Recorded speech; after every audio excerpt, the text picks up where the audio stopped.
Now again, you may have seen me in some tutorials where I'm showing off pages using a style where I've got three images kind of arranged and stacked like this. And some people think I'm using an additional child container or a special gallery. All this is just three images inside one container. I'm going to show you how to do this really easily if you just want to be a little bit different, I don't know, with your hero banner.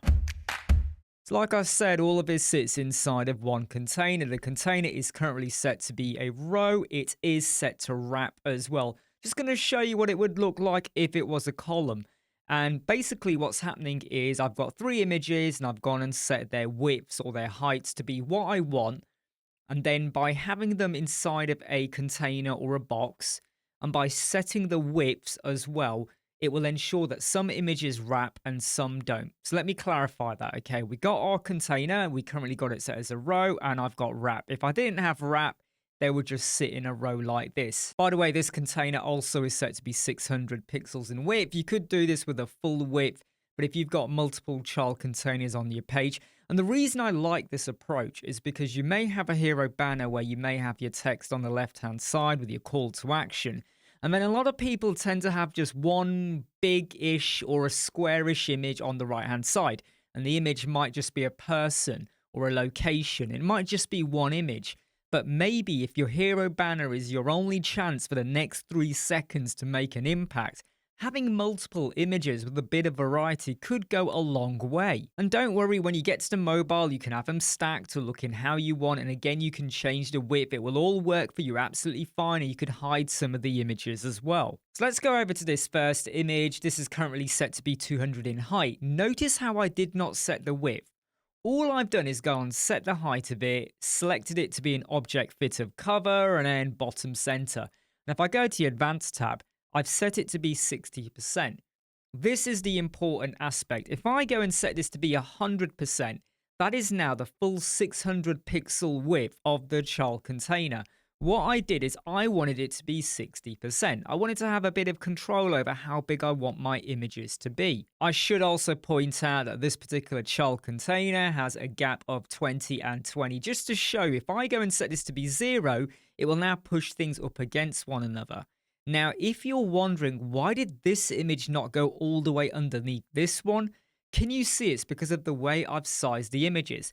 Let me just pop this back to be 20 for the gaps in terms of the column and the row. And if we now go to the second image and we go to the style, again, all I've done is set the height of it.